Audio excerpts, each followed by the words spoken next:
Olá! Hoje a gente vai mergulhar na história dramática de como um reino antigo simplesmente desmoronou. Essa é a crônica dos últimos dias do reino de Judá.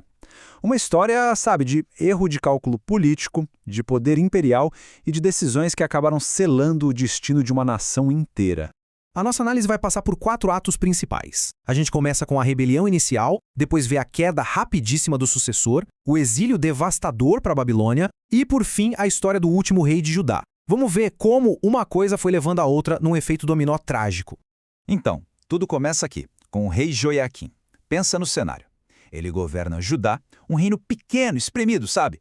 Debaixo do domínio do gigante e implacável império babilônico que era liderado pelo temido rei Nabucodonosor. O palco está montado para um verdadeiro confronto de gigantes.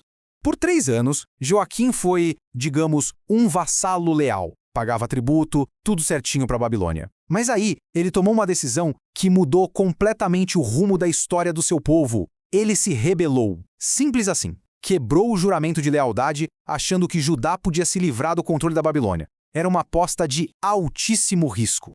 E a resposta de Nabucodonosor foi imediata e, esmagadora. Ele não mandou só o exército dele.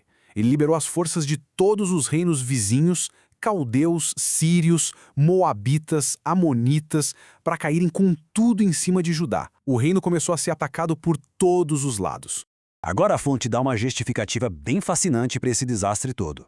O texto não coloca só como evento político. Ele enquadra como um julgamento divino, culpando a calamidade pelos pecados de um rei anterior, Manassés.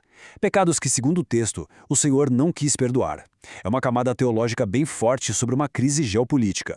E o Egito, aquele aliado tradicional de Judá? Bom, esse trecho aqui expõe a dura realidade da época. O poder da Babilônia era tão absoluto que eles tinham basicamente neutralizado o Egito, tomando as terras deles. Ou seja, Judá estava completamente sozinho, ninguém viria resgatá-los.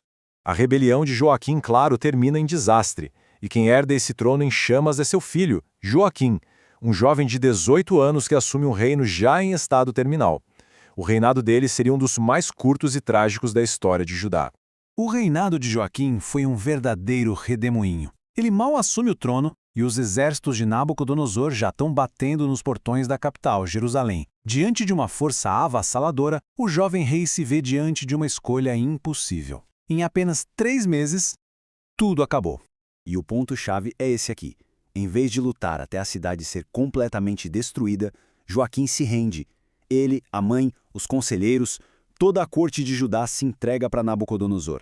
Talvez na esperança de conseguir alguma misericórdia, quem sabe. Mas a rendição não trouxe salvação nenhuma, pelo contrário, marcou o início de uma fase completamente nova da destruição de Judá.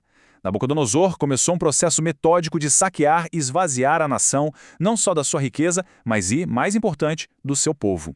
Primeiro, a riqueza. Os babilônios levaram absolutamente tudo. Os tesouros do Palácio Real e, o mais doloroso de tudo, os tesouros sagrados do templo, incluindo aqueles lendários artigos de ouro que o rei Salomão tinha feito. Foi uma pilhagem cultural e espiritual completa.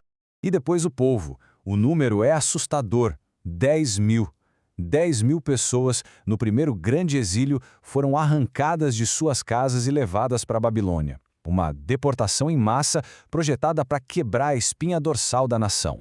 E a estratégia babilônica foi cirúrgica, sabe? Eles não levaram gente aleatoriamente. Dá uma olhada nesses números. Eles levaram os mais importantes. 7 mil dos melhores guerreiros, 1.000 artesãos e artífices, a galera que sabia fazer as coisas, e mais 2 mil líderes e oficiais. Essencialmente, eles removeram a elite militar, econômica e política de uma só vez. O resultado? Um reino fantasma.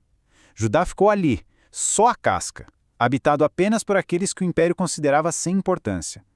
A nação foi, na prática, decapitada. Com a elite de Judá toda no exílio, Nabucodonosor precisava de alguém para governar o que sobrou. Então o que ele faz? Instala um rei fantoche, um homem que ele acreditava que poderia controlar para garantir que Judá nunca mais se levantasse. E esse homem é Zedequias. Zedequias era o tio do rei que foi deposto, Joaquim. E para deixar bem claro quem mandava, Nabucodonosor até muda o nome dele de Matanias para Zedequias. Cada detalhe do governo dele era para ser um lembrete constante do poder da Babilônia.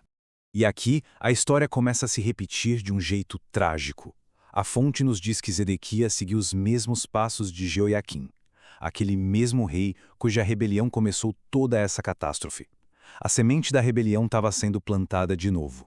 Este quadro resume perfeitamente esse ciclo trágico. Jeoiaquim se rebela e traz a destruição, Joaquim se rende e é levado para o exílio com toda a elite. E então vem Zedequias, que viu tudo isso acontecer, e ele enfrenta a mesma escolha. Repara só na coluna decisão-chave, rebelião, rendição, e então chegamos em Zedequias. E então chegamos a essa frase, final, simples e devastadora. Apesar de tudo que aconteceu, de toda a destruição que ele testemunhou, Zedequias comete exatamente o mesmo erro. Ele também se rebela, selando de vez o destino final de Jerusalém e do que restava do seu povo. E isso nos deixa com uma pergunta muito poderosa. Por quê? Por que repetir a história tendo visto com os próprios olhos o destino da nação? Teria sido a pressão dos nobres que ficaram? Um cálculo político desesperado, talvez esperando que o Egito finalmente fosse ajudar? Ou era só o orgulho de um rei que se recusava a governar como um fantoche? A fonte não nos dá a resposta, deixando a gente refletir sobre essa tendência humana tão complexa de repetir os erros do passado, mesmo quando as consequências são terrivelmente claras.